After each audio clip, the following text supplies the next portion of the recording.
ఇండియాలో తొలి monkey pox case నమోదైంది. ఈ విషయాన్ని కేంద్ర ఆరోగ్య మంత్రిత్వ శాఖ అధికారికంగా ప్రకటించింది. అయితే అది WHO చెబుతున్న ప్రమాదకర మంకీ పాక్స్ వేరియంట్ కాదని, పశ్చిమ ఆఫ్రికాలో వ్యాప్తిలో ఉన్న క్లేడ్ 2 రకంగా తేలిందని స్పష్టం చేసింది. ఢిల్లీలో 2 వ్యక్తుల్లో ఎంపాక్స్ లక్షణాలను గుర్తించింది. దీనిపై అన్ని రాష్ట్ర ప్రభుత్వాలను కేంద్రం అప్రమత్తం చేసింది. నిర్ధారణ పరీక్షల్లో 2లో ఆఫ్రికా నుంచి వచ్చిన ఓ వ్యక్తికి మంకీ పాక్స్ సోకినట్టు తేలింది. బాధితుడిని ఐసోలేషన్ లో ఉంచి నమూనాలు సేకరించామని, ఎంపాక్స్ గా నిర్ధారణ అయినట్టు కేంద్ర ఆరోగ్య శాఖ ప్రకటన చేసింది.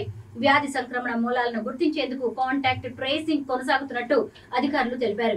ఎంపాక్స్ కు సంబంధించి ఎలాంటి పరిస్థితులైనా ఎదుర్కోవడానికి సిద్ధంగా ఉన్నామని కేంద్ర ఆరోగ్య శాఖ తెలిపింది. ఎంపాక్స్ వైరస్ ఆఫ్రికా బయట దేశాలకు విస్తరించడంతో WHO ఆందోళన వ్యక్తం చేసింది. పొరుగు దేశం పాకిస్తాన్ లో కూడా ఎంపాక్స్ కేసులు వెలుగు చూడగా ప్రస్తుతం ఈ వైరస్ ఇండియాలోనూ కలకలం సృష్టిస్తోంది. వైరస్ కట్టడికి కేంద్ర ఆరోగ్య మంత్రిత్వ శాఖ అన్ని రాష్ట్రాలకు కీలక సూచనలు చేసింది. అనుమానితులకు పరీక్షలు నిర్వహించాలని, వారి కాంటాక్ట్ లిస్టు తయారు చేయాలని సూచించింది.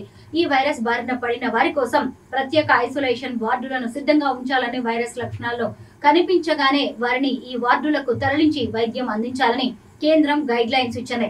ఎంపాక్స్ అనుమానిత లక్షణాలు కనిపిస్తే వెంటనే ప్రభుత్వ ఆసుపత్రికి వెళ్లి PCR చేయించుకోవాలని అలాగే అధికారులు తెలిపారు.